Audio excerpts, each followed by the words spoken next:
Здравствуйте. That was horrible. Close enough. All right, Sergei, man, we're so glad to have you here. Sergei Sputnikoff. I'm Matt. Everybody knows me, Millennial Mike over here. And it's been a blast getting some of my music heroes. I'm a super fan of Sergei's page, our channel, Yushanka Show. How long have you done Yushanka Show now? Oh, maybe 2 years or 3 years, honestly. Like, I don't track that, but at least 2 years. Okay. Probably we didn't. 3. I don't know any toasts in Ukrainian, Russian, or anything. Well, usually the quick one is just say "Na zdоровья," like for your health, and you clean Sounds your good. glasses. Yeah. "Na I zdоровья." would have to hear it 15 more times before I could say it. That's my worst language. You haven't seen all this before stuff, but Matt's been over here practicing all this. So he's been just repeating all of these words and all the pronunciations, trying to get them right. Yeah, I learned a little bit when I was in the Coast Guard, but didn't really count. I'm doing Shiner sea salt and lime Texas beer, and you brought. Wow. Yeah, I just have an apple drink, so it's just like a sparkling apple. So I'm going to try to run down your origin story and how you got to that YouTube channel is complicated, but I've watched for a long time, kind of drilled it into my really crappy memory. So you and I are about the same age. You were born 71. I was born in 70. I was born and raised in Texas, United States. You were born in Ukraine. Which is exactly the size of the Texas. Right. Yeah, we're about really? the same size. I didn't know that. Yeah. Okay, and I got to ask you a question. What about population of Texas? Can you tell me? Oh, wow. 11 million? Something like that, yeah. Okay. Yeah, we used to have 50, so we're a little bit more populated. I think I may be screwing that up, but it sounds about right. It seems like more cowboys than Ukraine has, so you're good. We have a lot of cowboys. We have. I worked on a ranch. One of my side jobs as a cop was security on a ranch, keeping oil field from interfering with the horse and cattle on a ranch. And I saw actual, like, real cowboys work, not like the guys at the bar, trying to dance with girls, like the real cowboys out roping, fixing fences and all that stuff. And those dudes, I wouldn't want that job. I did some, a little tiny bit of work in a rodeo. My uncle was part of there's a famous bar in Odessa called Dos Amigos. Yeah, Dos Two Amigos. friends in Spanish. And they had these tiny rodeos, and I used to work shoots, and it scared the hell out of me, man. I couldn't ride a ton of piss off hamburger. Like I said, I'll do a lot of things, but that's not one of them. But yeah, they're real cowboys here. And let's see. So we're born about the same time, and you were born in Ukraine. And I got to ask, is it Ukraine or the Ukraine? What's the deal with that? Well, same question, like, is it Russia or the Russia? It's when it was maybe like considered a part of Russia, then you call it the Ukraine. But now, since independent country, it should be just Ukraine. That's kind of my understanding, because I don't think there's many countries that you use the before the name. Nobody says the Germany or the France. Kind of similar situation actually exists in Russian language, because when I used to live in Ukraine and we were saying you live on Ukraine, kind of like na Ukraine, it was just a normal expression. And then when Ukraine became independent, they actually say, no, you're supposed to say you live in Ukraine. And Russians like, no, we always say on Ukraine.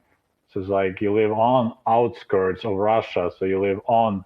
Because Ukraine is kind of word from Ukraina, so it's outskirts. So there's interesting historical, but I prefer just Ukraine. Yeah. Well, then you add the weirdness of English. If you say someone's in hospital, everybody looks at you like you're nuts, especially in Texas. But if you say he's in school, that's no problem. Yeah. Right. So, yeah, there is a little. I don't have deep knowledge of languages, but it's a lot changed. Like, a lot of countries changed their names. What used to be like during the Soviet Union, and now, like, they changed the pronunciation of Kiev, capital of Ukraine. It always was Kiev, now it's Kyiv. So it spells different. Like if I type Kiev English, Kiev, like chicken Kiev, Google automatically gives you correction. No, you're supposed to spell Kyiv. And I can't handle it because I grew up with Kiev. So for me, it's just I can't switch to that. Same with my first name, Sergei. It's a Russian spelling. Ukrainian is Sergei, and everyone reads Sergei, and I couldn't stand it. So when I had a chance to change my documents here in the United States, I changed to Russian Sergei, although I'm Ukrainian, but I just grew up always being Sergei, not Sergei or Sergei. So. Well, but we all know that's not your real name. Well, we know your real name name is John Wayne Cheeseburger. Oh yeah, that's true. Yeah, I got my color got blown recently. You're right. And we'll get to that. That's one of the most fascinating parts. So you're born in Ukraine. Yep. And you lived in Kiev during the Chernobyl incident. Correct. Did I understand right? You're exempted from compulsory service because of your eyesight. Well, it's originally because I went to college. Like there were specific colleges in Ukraine or Soviet Union that you don't go to army service because you're in that college.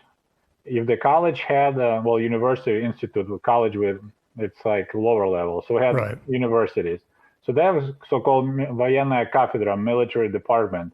So you become like a reserve officer while you getting your degree. You also go to that department and get some basic military training. So when you graduate, you become a reserve officer in reserve, kind of like that, right? So you're like lieutenant or something. So my college had that. When I switched from, explain in English. So I was going like regular, like you go to college. Then I switched to go in the evening. So they had that too. So for example, if someone is working at the factory, but they want to get a degree, they had option. You can go after work and be in college from 6 p.m. or 7 p.m. till like 10 p.m. And that way you can get degree while you're still working.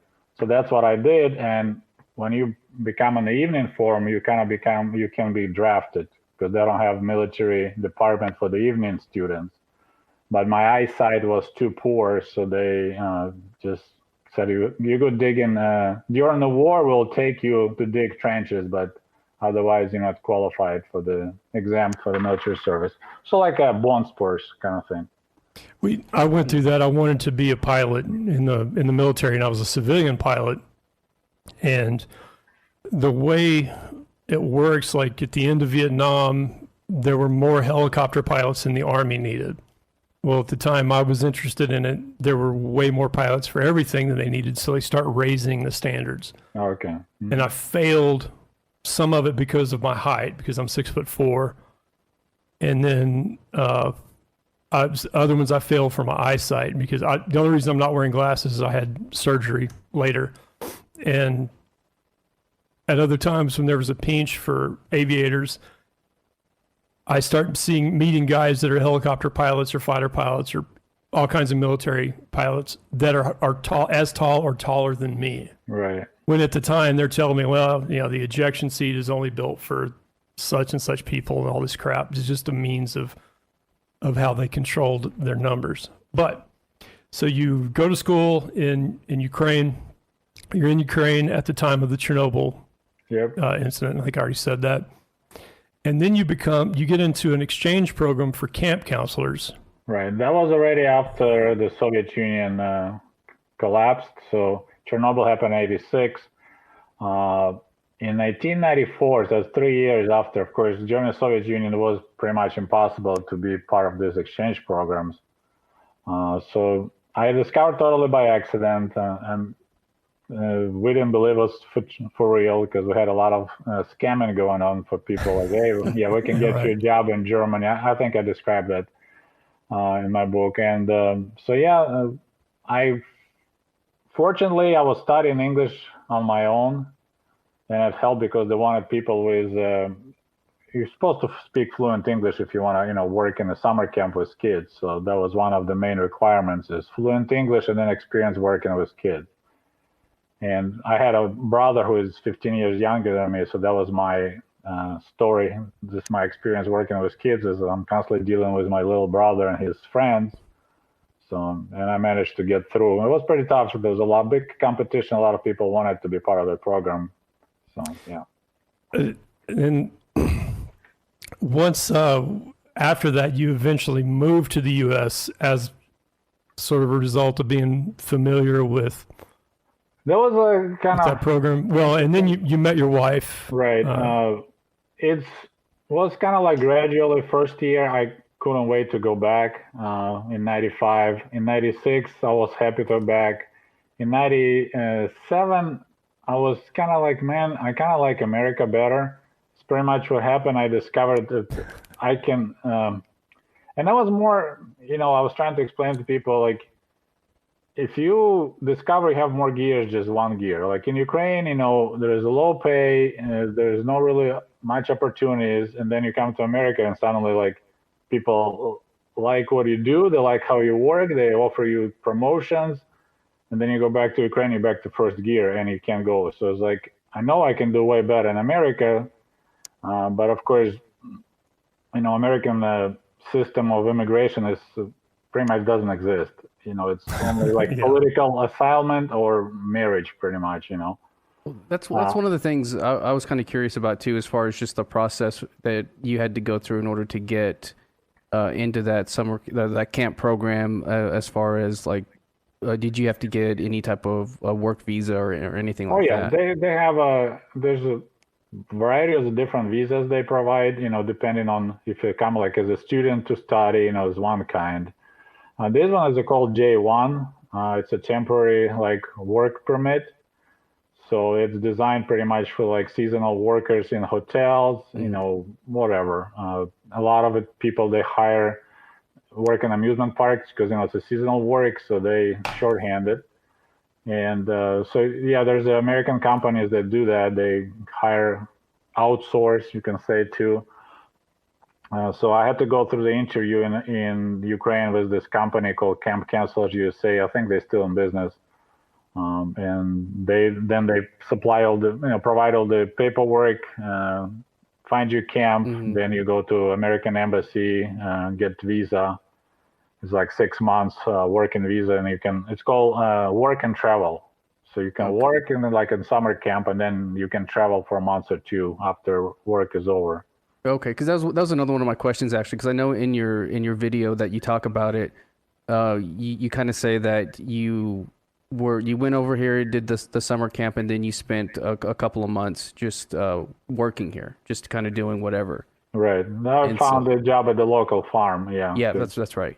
Because when my salary back in Ukraine as the junior engineer of electronics was $20 a month, and here they pay you $5 an hour to pick apples. So I was very disturbed with that fact. So I was like, I need to find some apples to pick. But in the middle of those travels, you meet your wife, you get married. You've been married for what, 21 years? Feels like forever, but I think it's like 21 years. My wife and I are coming up on our 20th. Okay. Well, congratulations, man. Congratulations. That's great.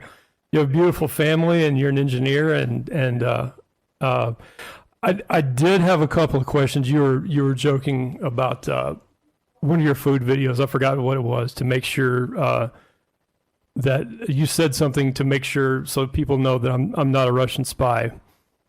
So I've got a question for you to make sure that you're really a U.S. citizen living in Michigan and not a plant. Can you show us on the hand roughly where you live? Yeah. The Michigan hand, right? And I had a couple of more that came up. Salt on watermelon, yes or no? Absolutely no. No honey on the chicken either. And cottage cheese? No pepper, no salt on cottage cheese. You can put some honey or sugar, sour cream, mix it up. It's good stuff. See, I'm not a fan of cottage cheese in general, but salt and watermelon. I've never had it without salt and black pepper. You probably never tried like farmer's cheese. That's what we have. Ours is more, they call it farmer's cheese. Mm-hmm. There's a company out of Chicago called Lifeway. It's also Russian people. They make kefir. That's all over the country, I think. We buy kefir. Yeah. Okay, and they sell farmer's cheese. It's a dryer, and I like it better than regular cottage cheese. And the cottage cheese I buy here in Michigan, they make there's a Michigan brand. It actually has a little map of Michigan on it, and it's the only type of cottage cheese we buy. It's more small curd, and it's a drier than regular national brands. I'm gonna have to look for that then, because that may be the issue. Just I'm getting the wrong brands or Yeah, it's always and I absolutely love your page, your channel, because of the simple things like the food, breakfast, lunch, dinner, what you have at home, what you have if you work in a factory. It was all these things.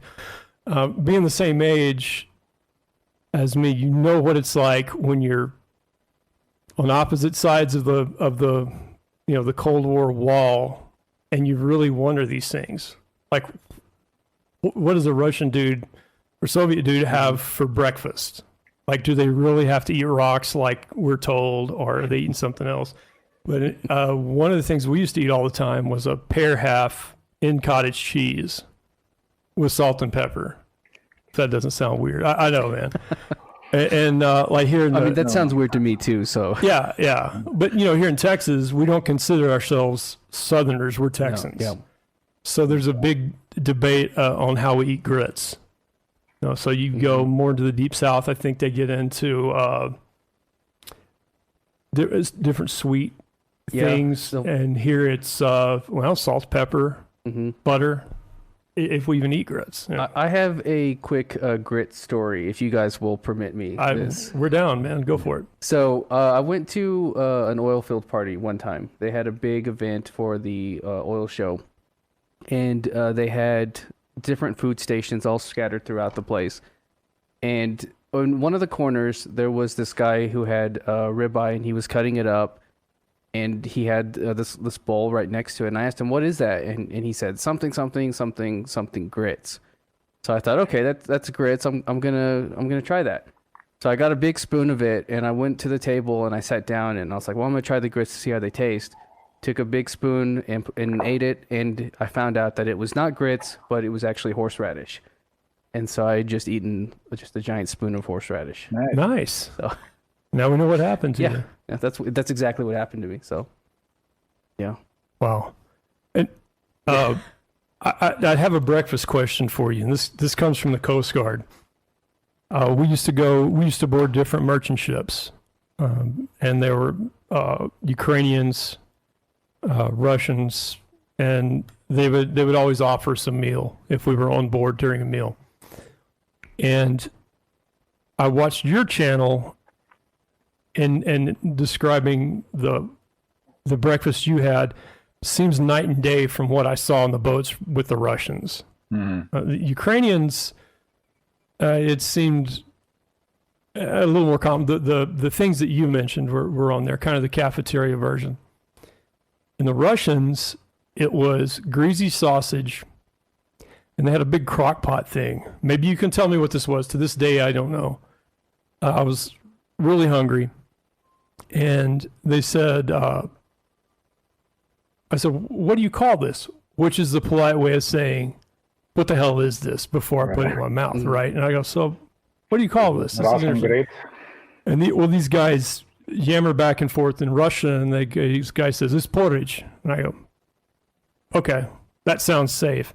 And I opened it, and the smell of like cheese and feet hit me in the face. I was probably hungover anyway, so that didn't help. And I just closed it up and went on about my business. Is there any idea what that might have been? Because nothing you described. Well, the porridge, it's probably manna kasha. I couldn't get translation, but so people call porridge. It's like you have milk and then you add that. I'm not sure what it is. Some kind of grinded grain or something like that. I'm not sure. And as you boil it with milk, then you add butter, and it has this thick consistency with the little tiny.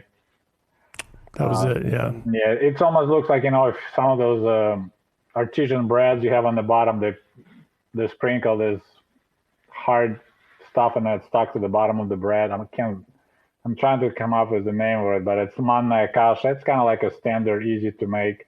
But you can't really cook fancy breakfast on the merchant ship, right? So they just do whatever it's easiest storage. Unless they were Italian. We used to fight over who inspected Italian boats because most boats you would go on, and some of these would have a crew of 30 people or so. They're really big, 200 something meter boats. And the Chinese food was much like what you would get in a Chinese restaurant in the U.S.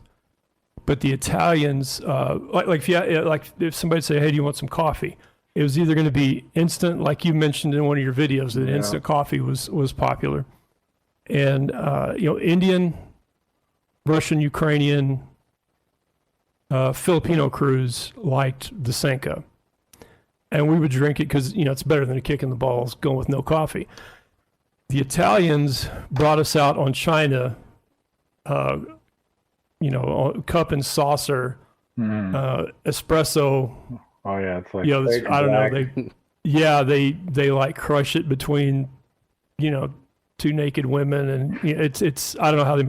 I lost the photo, Sergei, but I had my entire boarding team, which is all giant dudes from Texas, in our body armor and our helmets with our guns hanging off of us. And we're holding these little tiny coffee cups, and we all put our pinkies out and drank it. And I would love to find that. But that's funny. the Russians, Ukrainians, Chinese, a lot of the meals are pretty utilitarian, like what you explained. I think in one of your food episodes, you talked about like factory cafeteria meals. Right. And it was a lot like that. But and these are the things that make your channel so fascinating. You don't hear this anywhere else. You had now your first channel was in Russian, is that right? Yes. Mm-hmm. And then your wife suggested that you do one in English just about your life. And if I remember right, you're like, "What's so great about me?" And then you make the channel and it blows up. Right. Well, it didn't blows up, but eventually it started. Yes, after Chernobyl story, that's I think when it really took off.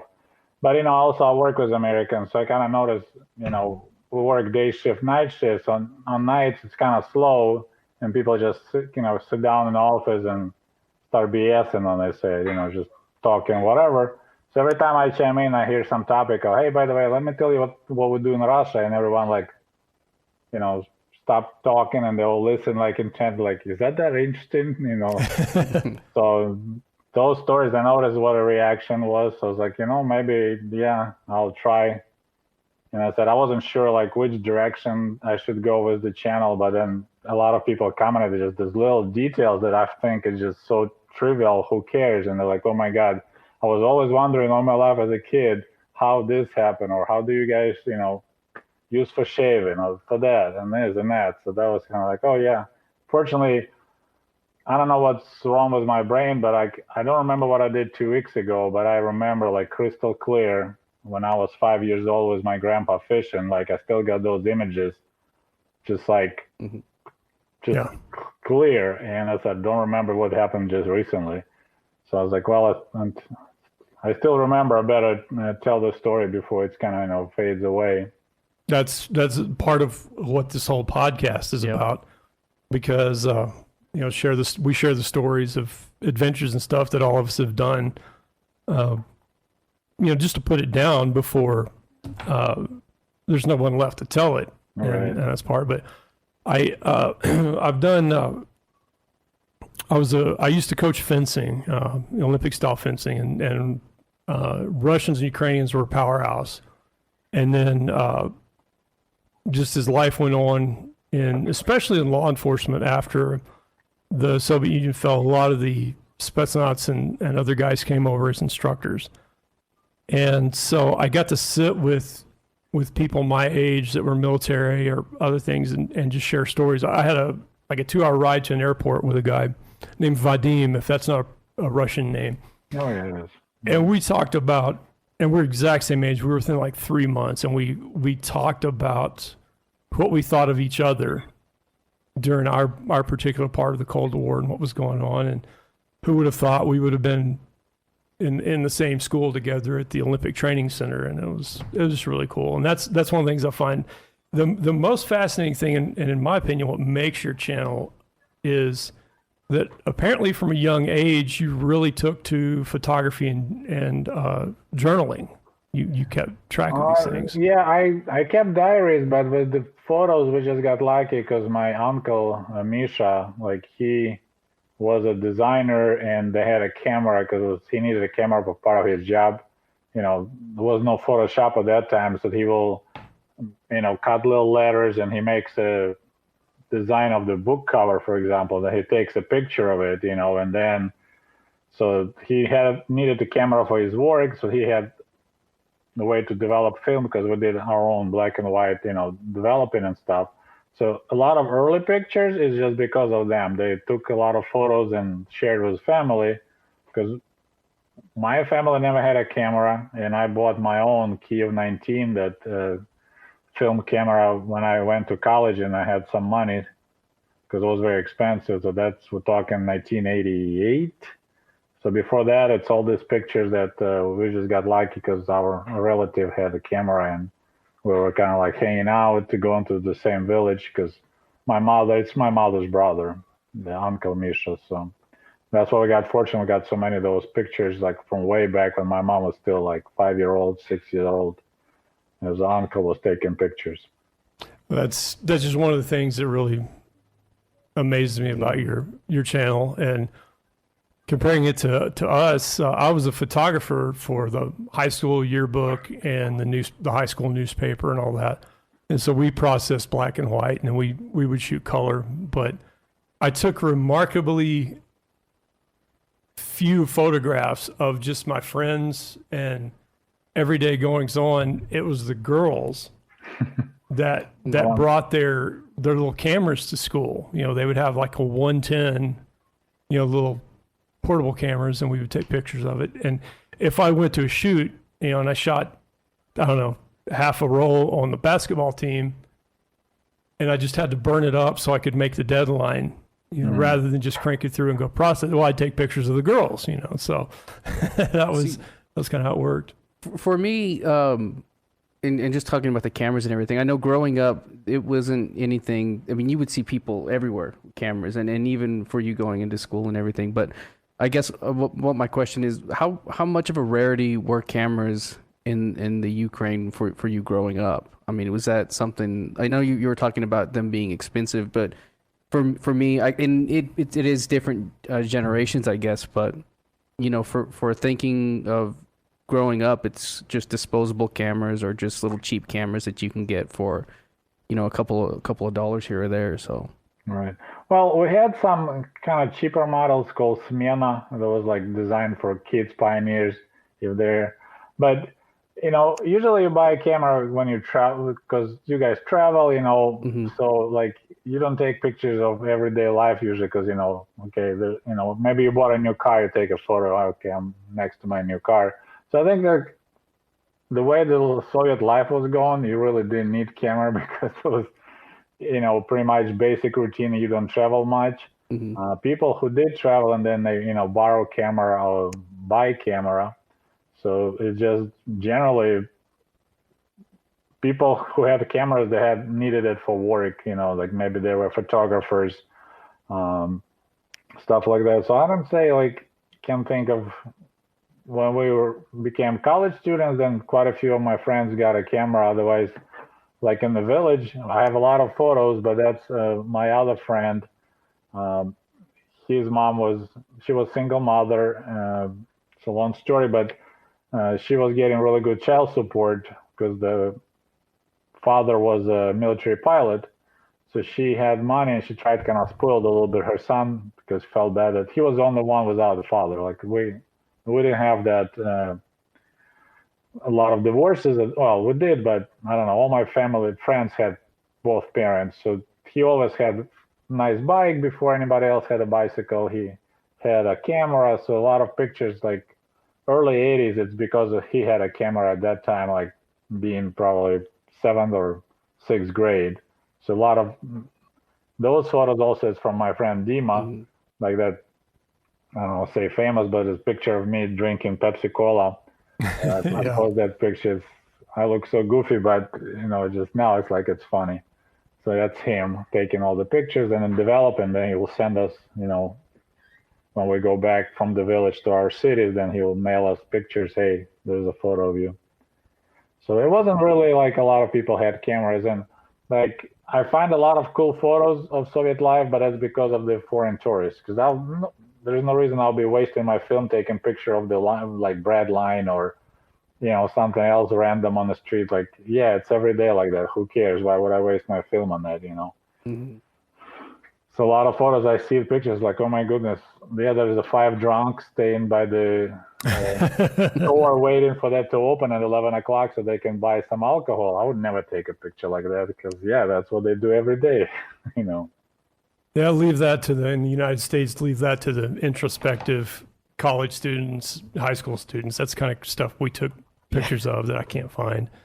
But we had, of course, kind of on Mike's question, it got, after the Brownie Hawkeye and some of those old cameras, and when Kodak took off, you could buy an expensive camera of some kind, typically a twin lens, but then the cheap Kodaks came out. Oh yeah. They've been cheap since forever, and they sucked. My family had a bunch of the 120s, which is film about as wide as your pinky. Mm-hmm. And when it comes to processing, especially the slides, which is one of my retirement jobs, is scanning slides and stuff like that. That stuff's a work of the devil because it's the grain size and all is nuts. But every lady had one in her purse. I got one when I was 5. So, they were cheap enough. You give it to your kindergartner and let them just beat it all to hell. But we talked about it earlier. Your channel exploded, hit, as we say, during the HBO Chernobyl film. Is that about right? Yeah, it's actually that video itself like 600,000 views, and I added insane amount of subscribers, probably like, I don't remember the numbers, but around 10,000 maybe or something like that. And it was another interesting, it was like I already had quite a few videos, so there was quite a much content on the channel. And what I was very impressed, usually if some video goes viral, it usually, just that video. But in my case, like if you look statistics, every video had a huge bump. So a lot of people who discovered me through that story, they started looking like, oh, this is the topic we're interested. So like the whole channel went, that video is still number 1, but others went along with it too. Like you could check any of my video from that time and you could see this giant bump right around the same era. So a lot of people actually went and watched all other videos. So that was pretty cool because usually, one video goes viral and that's pretty much it. The rest of the channel is still dormant. So. Well, you're the reason I even bothered to watch the series. Oh, really? We're the guys in this group. We're into Cold War stuff, like Midland, Texas.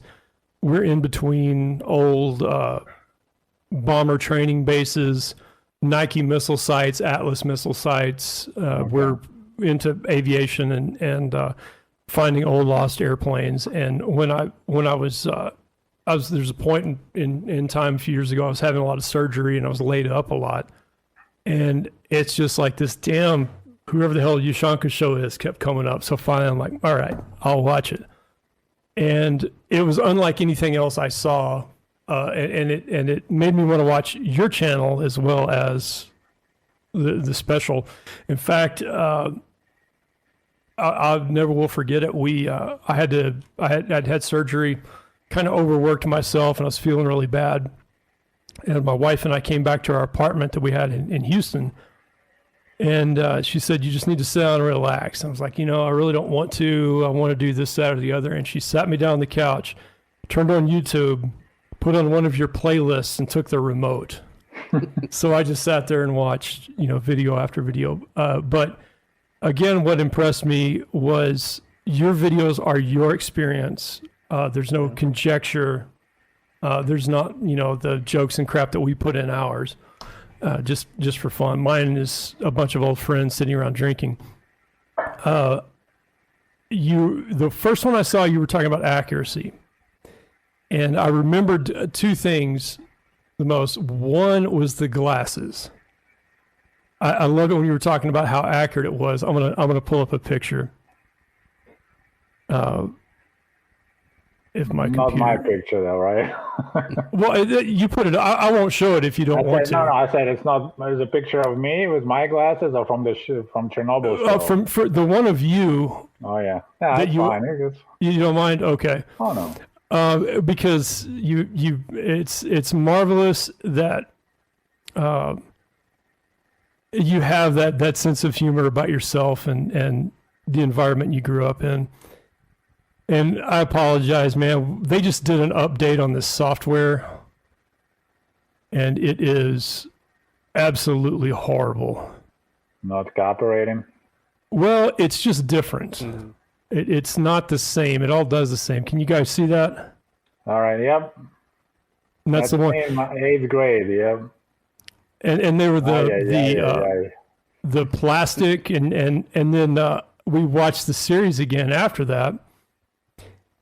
And I realized, yeah, they all had the same glasses, just like you said, the vehicles and all that. I'll show you. I know everyone, the stereotypes that people think about propaganda and nationalism and all in the Soviet Union. I found a picture of me taken within, I'm guessing, a year of yours. No, it's just within the same year. That was me. That's a Civil Air Patrol uniform. Is it coming up? Yeah. Yep. And this right here was the chick magnet. I had my pilot wings young. But if you would have said, what would you expect? The American or the Soviet to have a picture in a military uniform. Here we are. I love it when you were talking about the classical music playing over the radio that they never mix. Oh yeah. I was surprised that not many people knew about it generally. Like, there's a lot of people who actually into Soviet Union history and stuff like that, and they were like, I was like, this was a classic example. I mean, I experienced it first time when Leonid Brezhnev passed away, and it was the reaction of mass media. They don't know what to say because, they need to get permission or like official communique. So everyone just like stopped transmitting anything, or not transmitting, but can't still saying that word. So yeah, like on TV, they started showing ballet. On the radio, they started playing Tchaikovsky classical music, and we're like, what's going on? And that was my first reaction. Like with Chernobyl, I thought Gorbachev died because, suddenly they're playing classical music when it usually they don't. And I was like, he was young, but I guess he died too. Just kind of got into habit. New leader dying every 2 years. And then turned out to be rumors that something happened at Chernobyl power plant. That was amazing to hear. I'm going to share, we're going to redeem you here. Oh, come on, guys. We have some pictures of you in your capitalist glasses, which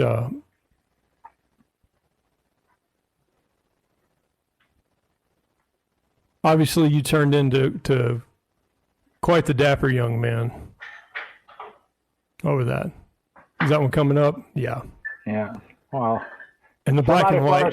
Somebody photoshopped glasses on that. I had a different one, but he's like, hey, you look better in Ray-Ban, so he photoshopped them. I lost the other one. I had it. I had it somewhere, but I do like the Wayfarers on. Like the song. Did you catch that, Mike? Don't know that. Got the radio up. Wayfarers on, baby. My voice is too shot, or I would sing it for you. But here's... I'm sorry this is taking so long. This is new. It's nothing wrong with anything but me being old and not liking new stuff. Good shot of you on the bike. That's tan, all ripped up. Oh yeah, well this is That's a good one. that's the college, I think, already. Yeah, I started working out and found better glasses, and I think also contacts. And then when I spend every summer in the village, my hair like turns bleach white, like so. Yeah, those were good days. And that's actually the picture was taken on the border between Russia, Ukraine, and Belarus. So there's a point in the northern Ukraine where three borders come together. It's actually, so I had a bike ride from the village. I was there at that time. Of course, there was no border patrols or nothing. You can just go anywhere. Now it's all, blocked and the giant lines with semi trucks trying to cross the borders, customs and everything. But it was just a monument for the friendship of three nations. And we went there on a bike ride. So that's the picture taken there. That's a good shot. And there's tons of, we're going to get you on YouTube, Facebook, Instagram, and we'll get to all that. And I don't want to waste too much time on pictures. And we're kind of getting toward the end of how long we want to commit you. And I will tell you something I didn't expect from your channel. I watched it, I don't know how many episodes before I ever looked at your community, the YouTube community. And for people who don't know, there's sort of a message base. Once your channel gets to the size of Sergei's, there's sort of a YouTube-like comment thread where he'll post photos and people can comment on it. But I can't believe the trolls that haunt you. It's like I look at what you do, and all you're saying is this was my life back then. Yeah. Here are the pictures. That's it. No political anything, or if it's very little. And so you get rained on by the the college communist crowd in the U.S. the conservative capitalists, I don't know, whatever crowd. The neo-communists say you're just a shill to make communism, socialism look bad, and the other ones say you're promoting it simply because you have fond memories of it. And it blows my mind. I mean, my family's been here around Texas for a long time. They've lived through the Great Depression, the Dust Bowl, where people are literally starving to death. They were agrarian, they were farmers, and they were kids and they weren't dying of starvation. They have good memories of it. Right. And, veterans, guys in prison camps will come out with humorous stories with their friends and stuff like that. I can't imagine spending the energy to say that about you and your channel.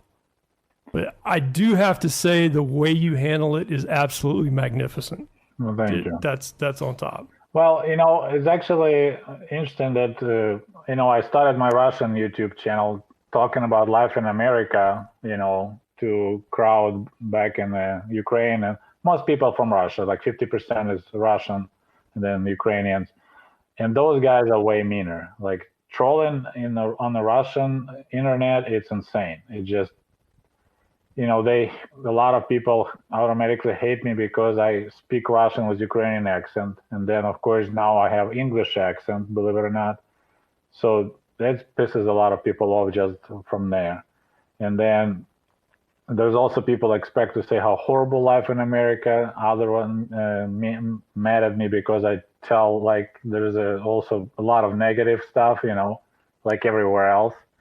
So I became kind of grew thick skin on those guys. So when on my Ushanka show, I have those comments. I just find them hilarious, and that's why I share them. Not because I want. Some people think, I'm asking for help. Hey, protect me from these trolls.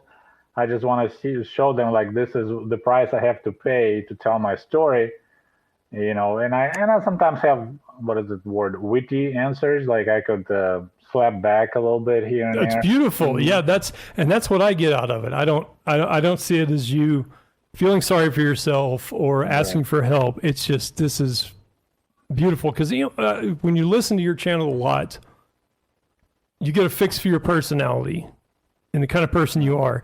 And then you add your culture and then your grip on the English language. And I can hear you rip them in your voice and your accent, and I love it.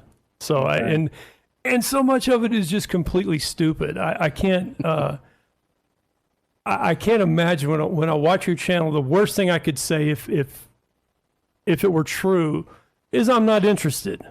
That's the worst thing I could right? Yeah. I mean, is that like you can watch my channel and it's like I don't want to listen to these assholes drink beer and talk about airplanes or music. And they have about our channel. It's we record an hour episode running down a trip where we found a lost airplane in the mountains nearby. Mm-hmm. And some guy will say, well, I listened to it for 3 minutes and all they did was talk about beer. Because one of the guys on our crew is a brewer and he'll bring the brew from their commercial brewery and we'll taste it and we'll either praise him or shit all over him and then we go into the topic. Because these guys have, the 2-minute attention span. I want to share a couple of my favorites if you don't mind. They're from your community. I'm getting faster at this. And again, the more important a guest, the more drastic the change is. Okay, and we have to, thank you for reminding me, we do have audio only viewers, so I'm going to read it. Yeah. This is from a viewer. I think this is an American guy pretending to be Russian. I mean, Sergei Sputnikoff, that's like if I changed my name to John Wayne Cheeseburger. I think this guy is desperate for the clicks, but probably has never set foot in the Soviet Union. He doesn't look Russian either. And so, let me pull it up. That's a good one. Yeah, but here's he really, this is I don't know if you could tell us the story behind the. Oh, come on! Behind the photo, this is the best part. This is one of the best things to happen ever. And you started signing off and on as John Wayne Cheeseburger. Oh my goodness! Yeah, I definitely was that expression took it to town or something. I just like it blew my mind really, because a lot of people thinking so I was like, you know what? So I asked my friend. I have a guy who helping me with putting videos together because I'm not good at it. So I was like, hey, there's this John Wayne guy. See if you can fit my face into his picture and then maybe put a cheeseburger star. So we'll play along with that topic. And this is what turned out. That's a beautiful thing. Mm-hmm. And we at this page, we kind of dodge politics. We all call ourselves politically homeless. Basically, we consider ourselves smart douchebags that know more than anybody else. So we kind of crap on everybody politically. Whether we're right or not, we don't care. And I saw this, and I don't. I think I accidentally clipped your response on. Yeah, I did. But you did respond to this one, and it was genius. And I apologize for not getting it on here, but you can comment to it. I mean, this is the kind of crap you have to put up with. There's so much wrong with this too. Can you see that, Sergey? Yeah. Okay. As a communist living in Canada, I'll repeat that. As a communist living in Canada, I do not believe this at all. I was not alive when the Soviet Union was around, unfortunately for me. But I've done a lot of research on the Soviet Union and communism. None of this strikes me as true based on what I read. This is 100% Western propaganda. You have zero credibility if you're going to speak this nonsense. Why should anyone believe you have any idea what it was like?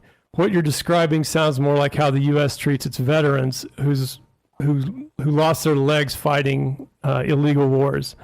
Don't at me, meaning don't share this. This isn't up for discussion. And that was sickening, and I was upset about it. And I never could calm down enough to reply to that. There's so much wrong with it, and not just in the ideology, but why the hell would you put that on your channel when, I mean, come on, my wife's favorite episodes are your wife making borscht and your children drinking the Ukrainian sodas. No, really. That was great. I mean, those are fantastic. I listened to one of them, and again, I've seen so many. but one of them is you talking about whatever the topic was, and it was I guess it was your son, really small, screwing around with a water well, like a windlass, and I'm just like, how do you do that? That doesn't make any sense. But I think you handle it really well. Thanks. Yeah, it's, sometimes you just wonder, like, some people think I'm pretending, right, that I lived in the Soviet Union. I was like, man, anyone from, triple letter company like CIA, FBI would, cut their leg or arm for to create, project like that. Like, hey, let's create all these pictures. Let's create, you can, educate, lie people about life in Soviet Union. So, like when your perception of something doesn't match witness account, probably have a wrong perception. It's just, it is what it is. If you can handle it, but don't say you're wrong, how can you tell me that you lived like that, because I don't think you lived like that. It's just, I can't imagine it. And why would you do it? First of all, because your channel is much harder to produce than mine. Mine's designed to be easy. You put a lot of work into that, but I understand it because, well, like the shirt I'm wearing, it's the reason I bought it. The people who made it didn't even know the star with the hammer and sickle. Can we see it? Mm-hmm. Yeah. Is actually a weapon stamp, 50s era Tula Arsenal firearms. The other shirt, which the USPS lost, if I haven't already complained on that, it's supposed to be here today.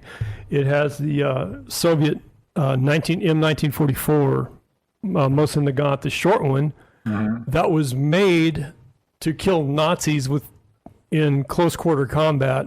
It has all the stamps on that, and I love just to wear it around because in the United States, people don't know whether to be mad at me or not. Do I believe that Russia supported the election? Am I actually a communist? I got called a communist once, Sergei, because I like rugby. I'm not a football fan. I like to play rugby and watch rugby. So I don't know. It's a completely undeserved mess as far as I'm concerned, but you do a fantastic job. Well, thank you. Yeah. Well, it's kind of, it creates extra topics to discuss because, I made quite a few videos just based on the comments, because like that one guy was mentioning that he would love to live in Soviet Union to get free housing because he's struggling in America. So I made a whole video just like, okay, let's put your situation. Or he was saying that his parents kicked him out of his house, and he was homeless in California for whatever extended period of time. But in Soviet Union, he would have free housing. So I took his conditions and I put it on a Soviet soil and just walked through the step by step. What would you experience being a homeless guy in Soviet Union? How, what kind of paperwork you would need to file up, how they're going to calculate how many square feet your parents have, and then they'll tell you, hey, you got plenty of square feet in your parents' apartment, so I don't know, you don't deserve, well, you're not qualified to get a free housing. And if you do, then you need to wait 10 years. You still need to find a roof above your head because it's illegal to be homeless. And, people don't realize, they just, they hear this keyword free, and it's like, oh my God, this is a perfect country. Everything was free. And then, so I think it was turned out a pretty decent video because I researched some more because, my parents deal with housing. I was just a kid, but I went and looked paperwork and requirements. I was like, okay, so there's your price of being free housing, and it doesn't look pretty either. So, well, there's so much I can say. I don't want to just totally fanboy you to death, but when you talk about, you said something really poignant to me that I don't know if I wrote in my notes or not, but it's this. You said, there it is, that product availability was more important than money. Access to the product, yeah. Access to the product, right. That it was more important to be able to get to the food and the things you wanted, to the point that people would select their jobs based on what they could take from their job, Correct. essentially. And that's another video you talk about it, where there were so many jokes and cartoons about guys walking down the street and getting whacked in the head by a ham flying over the fence of the meatpacking plant because people were tossing them out into the bushes to pick up after work, or for their wife to come pick up, and all that. And that's an important thing. I did see. I looked over the videos, and I just kind of ran out of time. What was the name of the bag the little mesh bag that people would carry in their pocket? Avoiska. Avoiska. Okay. Yeah, so that came from the word avois. So there's like maybe. So maybe, yeah. So you go and like, well, maybe they have meat, so I'll have a maybe bag so I can put it, because you don't want to carry it in the hands, right? And they don't provide plastic bags or nothing in the stores. So, and this is really convenient. You can, make it like fit in your pocket when it's empty, but then it stretches and it can fit a lot of stuff. I think in my last video about milk products, I had a picture of the lady carrying that avoiska. You did, and I forgot to take a picture of it. So it looks sort of like a hairnet, but it's really, it's a grocery sack. It's a big one. Yeah, it stretches really well, but you can fit in your fist when it's all, because it's like a fishing net, but it stretches and you can put quite a bit of things in there. So that's a normal thing to do, is to have it in your pockets. You never know, because it could be, store, they all have plans, requirements, how much have sales per month. So if they don't hit that number, then they call management and like, hey, we need something to sell because we're shy, and it will look good bad on you as well as us. So you don't get bonus, I don't get bonus. So then of course that person calls the warehouse. You have anything? I need that store to sell, 1,000 rubles today to hit the plan. So they're like, okay, we got salami. They always had in warehouses. They just kept it for their people. But then it's like, okay, we need to ship, 500 kilograms of salami to that store so they can hit the mark. So then, of course, you see the line, like, what do you got there? And there's also expression, like, what do they throw out, pretty much. But it means suddenly something come up in the store and they allow it for public to buy. And they're like, oh, that's sukhaya kolbasa, dry salami. Oh, crap, you get in the line right away. You have your avoiska in your pocket. So you're ready to go. You just need to wait for an hour, and then you snatched, a stick or two of salami, stuff like that. So that's what, like my mother on the way from work, she always would hit at least 2-3 grocery stores, because one might have tomatoes but don't have potatoes. Another one has something. So in order to put together a meal, she'll have to check different stores, to buy. And then of course maybe they have something you don't expect, but you'll buy it too. So we never used like shopping list, because it was really, selection was so poor that you know what you need any day. Well, it's not unlike what we deal with during right now. I was thinking about that with the bags. It was getting a little bit close, similar, because I remember, texting my wife, she wanted the Pillsbury pie crust, and I was like, they have, only generic, and she got all upset. What do you mean? Yeah, I want Pillsbury. I like, you don't understand. There's this generic brand or none. And she just like, always was Pillsbury. We're like, not today, honey. And when I saw empty shelves when there used to be toilet paper and paper towels, like, oh yeah, it looks a little bit like Soviet Union. So yeah. We had the hysteria.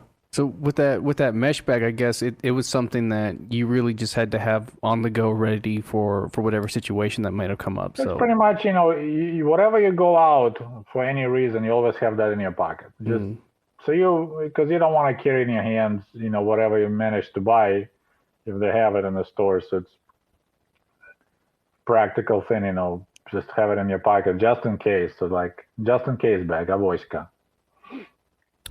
So, and we gotta step up. I know you got places to be. another, you talk about cars, you talk about dating, just things to do, going to the movies, music. Your music series is fascinating, being a musician. I really enjoyed that. And you have several episodes on Soviet era humor. Yeah, that's a tough one. Well, I really think hearing you talk about it in the video and in Community, you're doing a lot better than you think you are. I really mean that. You talk about it, and I know the only other language I speak and really half-assed is Spanish, and so I understand it. I had to pause the video and laugh when you told the joke about the young couple where the girl made borscht for the boyfriend. Oh, though she had a Mike hasn't heard that. Would you mind telling Mike that? Is that her heart was burning? That's the one. All right. Yeah. So yeah, it's actually right now it's kind of developed new memes. It's about every Russian woman needs to know how to cook good borscht, and that's kind of more sexual reference, like, you know, you give your husband a borscht, but so this couple, she cooked the borscht, and that's, you know, like a soup, cabbage soup with beets, so it's red color, it's really hot, you put sour cream on the top. So she put a plate, you know, for her and for him, and they sit at the table, and she leans forward, look in his eyes, you know, because she made him borscht, now she's working him. She's like, you know, every time I look in your eyes, I feel like my heart is on fire. And she's like, you can remove your tit out of borscht, and it's probably a little soft. Okay, but yeah, but how perfect is it with his delivery, right? Yeah. I've told that joke a few times. I'm like, nah, you got to see this video when the guy does it. That's fantastic. Sometimes it's hard, and it's a lot of it, you know. Actually, that joke, we have like this Ukrainian rednecks jokes. So that's serious, that the guy is just rude, stupid, and doesn't understand how to be romantic, you know. Another was kind of similar, be when they sit in the movies, the same girl was the guy, and so she's like, hey, you know, I saw your friend making out with my friend another day. He's like, okay. And then he's like, yeah, and then I saw, you know, that other friend of yours took my other girlfriend for work in a park, and then, you know, they didn't come back for a long time. And he's like, okay. And she's like, okay, so do you think you can do something with me too? And he's like, I can punch you in the nose, you know. So it's kind of like that type, you know, just totally clueless people, you know. Yeah, you can remove your boob out of borscht. Yeah, I can punch you in your nose if you want me to do something with you. So I love it, man. That's oh yeah, I could go all day on that. I know you got places to be. Once again, your book, American Dice. Do you have a copy there? yeah, in fact, I do. I had to buy one on Kindle. I was on a trip, and I would like to purchase the autographed copy if you don't mind signing it. And we'd like to see the cover. Unfortunately, you said you only understand, your second language is Spanish, but actually, I wrote it in Russian. So that's my Russian copy, Американские дневники, and then I got brave and translated it to English. So I look forward to. I read it in the Kindle version. Only if you have a very modern Kindle would I recommend people buy it on Kindle. I have the old one, like one of the first Paperwhites, and the photos and things, the cover art and all that just don't do justice. But that's why I want to ask if you wouldn't mind signing that for me. Yeah, my Spanish is mostly law enforcement Spanish, so it's. I could throw you in jail, but I'd have a hard time buying you a beer or something like that. And yeah, we're kind of like all the Soviet kids knew kind of military German, because we always played Soviets versus Germans. So, you know, Hände hoch, you know, height, stuff like that. So that's kind of. I want to show off too. You had talking about your Mosin Nagant. I have this toy. Oh yeah. The Nagant pistol, that is a unique piece of work. Yeah, 1944. Unfortunately, it's not pre-war. And it has a stamp. It's a triangle and an arrow. So Izhevsk. Is it Izhevsk? Okay. How did you say it? Izhevsk. Izhevsk. Okay. Yeah, Reason I bring that up, this is the same from the same armory. okay. Yikes. And this is a 44 M44 1944 Nagant. Okay, I have but mine I think is 1922 or 23. So, but yours is probably a lot. I'll try to hold it. Yours is probably a lot longer. But yeah, mine Scoot is to the side a bit standard. so Yeah, you can hold it yours is Yeah. carbine, right? This is a carbine. Yeah, this is the 1944 version. So yours yeah. goes all the way back to right after the revolution Yep. in there. Yeah, and this was these were made for World War II.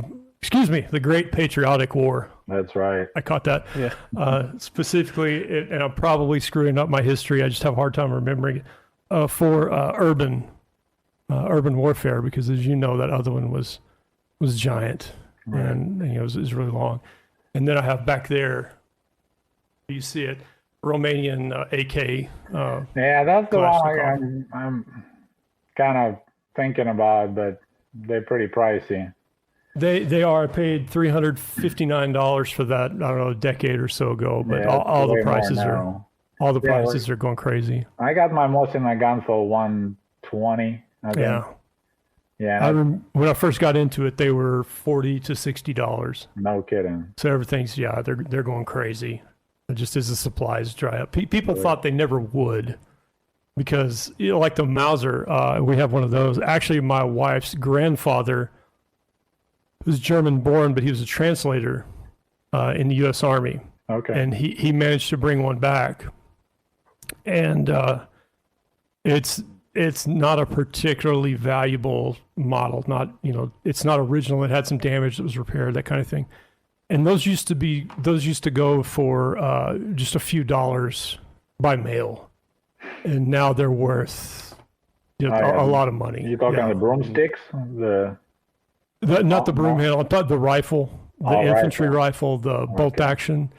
And the funny thing about that action, the Soviets used something totally different in terms of how the bolt works and where the locking lugs are and all that stuff. Everything after that is based on the Mauser. It was such a great design. When I was on the SWAT team and I was a precision rifleman, we used Remington 700s on our team, which are almost a carbon copy of the German Mauser, the action. Okay. Of course, the barrels and everything else and the triggers are different, but it's in the AK and all that. You can absolutely feel the culture when you hold that weapon. It's one of the most Russian things, Soviet things you can put in your hands, because they're simple to make. They're not particularly, I mean, you fix them by whacking them with a hammer. Right. They're not particularly pretty. They're very utilitarian, but they work, Right. and do the they work a job. long time. You know, there's a joke kind of in the collector community that the best thing socialism, communism ever produced was the AK-47. So I mean, that was one of the more lasting There's things. quite a few German involvement in that project, but Soviets don't like talking about it. Really? Oh yeah, the Comrade Schmeisser was a prisoner of war in Soviet Union, and he worked in Tula. So Oh, the there's PPSH. there's American, That's good. there's a German gun that looks like AK-47, really similar, MG-43, I think. like Yeah, it was- 1943, 44 model.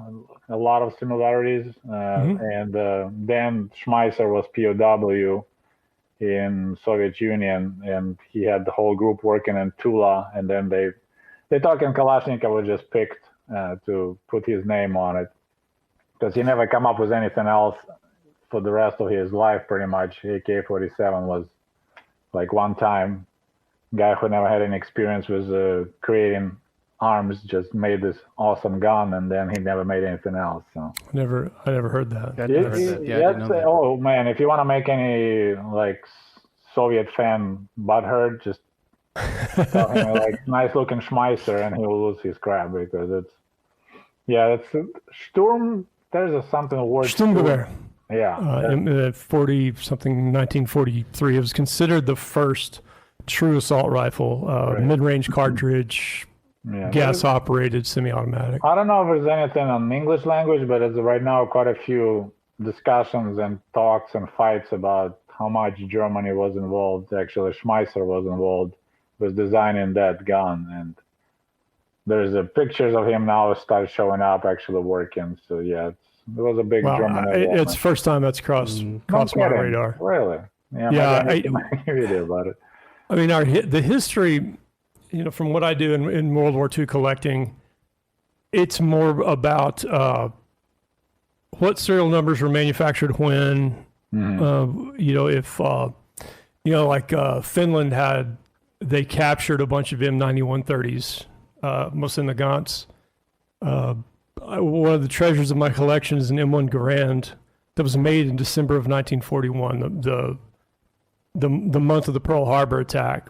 It was loaned to England for the British Home Guard and returned, and it was fired very few times. It's almost brand new. So that kind of provenance is the key, not necessarily in the manufacturer. But when you look at something like the Mosin-Nagant, like the Kalashnikov, the SKS, and you can actually see the culture in it. You can see the utilitarian nature and the things you talk about. When you look at the M1 Garand, or Garand, however you want to say it, in the M14, you see a lot of what we call institutional inbreeding, which is because the way this is how we've always done it, or promotion of one person's idea. If you notice, the M1 Garand doesn't have a box magazine; it uses clips because one person somewhere in the chain that was important figured that would make the soldiers shoot more accurate if they knew they only had 8 rounds. That's one theory to it. When in fact they've been using box magazines, the big 20, 30 round for decades, and actually fielded the Browning automatic rifle at the same time. There's all kinds of stuff to it, but there's just it's one of the fascinating things about collection of those rifles is they're so emblematic of the culture. Right. Well, it's kind of similar that Russian Maxim machine gun, that big barrel was water cooling. When it was designed originally, the Russian Tsar was not impressed. I can't afford all these bullets. It's just shooting way too fast. That was exactly the same mentality, I prefer to have a rifle with sharp shooting instead of just mowing down, wasting so much ammo. That was like his reaction, that I can't afford this. It makes sense. Yeah.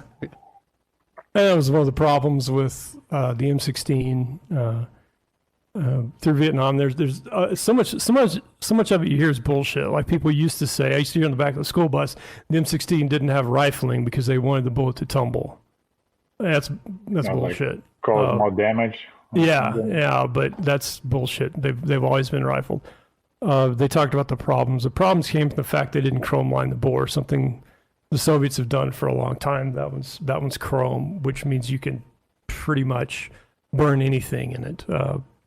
Even like the Wolf ammunition is just Russian, like what they used to use in the Russian military. It smells like somebody's burning cats. It's really kind of nasty stuff. I taught a rifle school, and I was walking down the line, and this guy had a 223, 5.56 rifle, and he was shooting away, and I was walking down the firing line, and something just stunk. After you've done it for so long, you recognize that sweet nitrocellulose smell. And I got this one guy, like I said, it smelled like somebody's burning cats or something, like a trash fire. What the hell are you using? It's a Russian Wolf ammo. I forget what they make. I don't know if it's Russian. It could be, I don't know, Romanian or something, but it's just.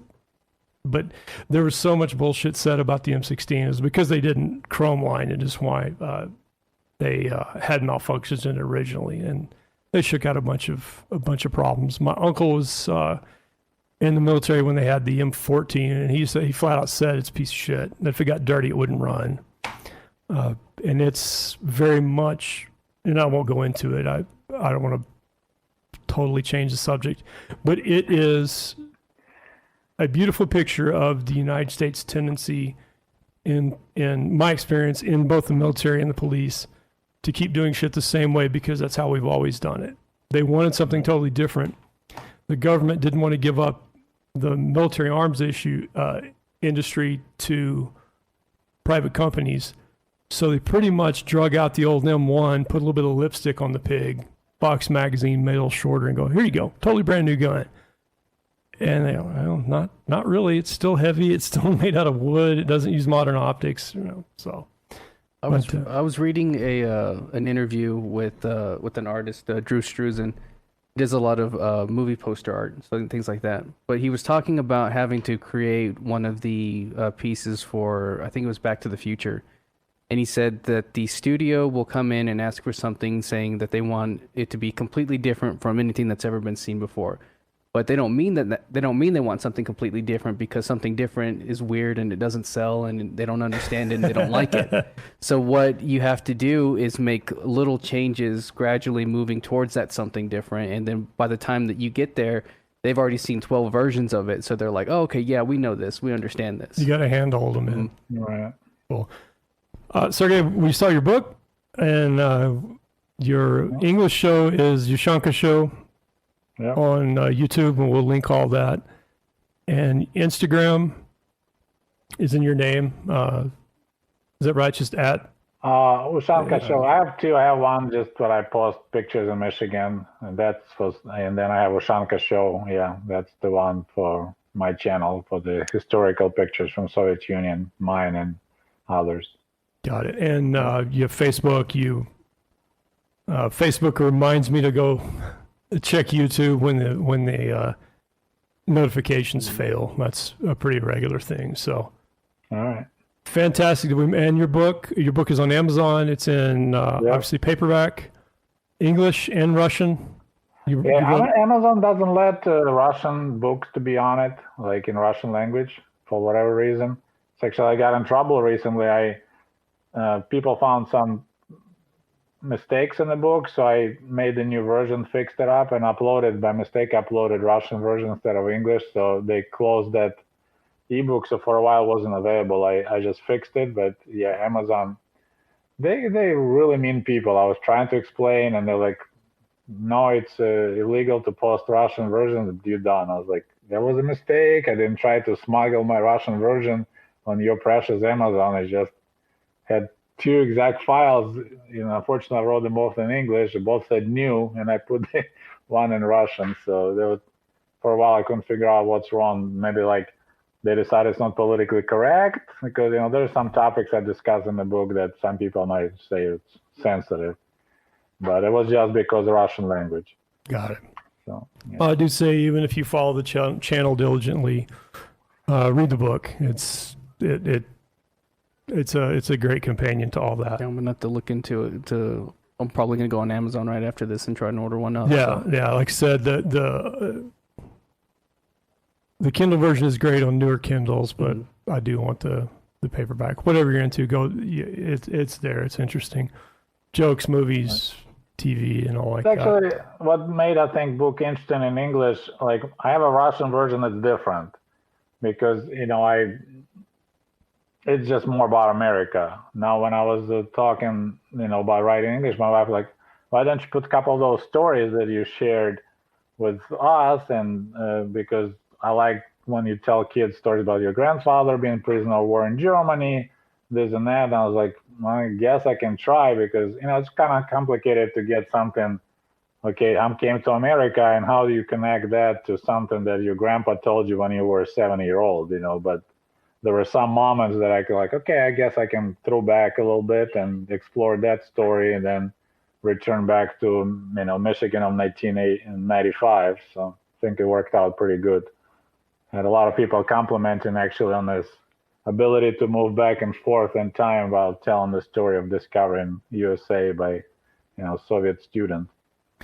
It didn't take me very many episodes to really kind of get into it and want more, and then go back and look at different topics and the cars and whatever else. It's fascinating.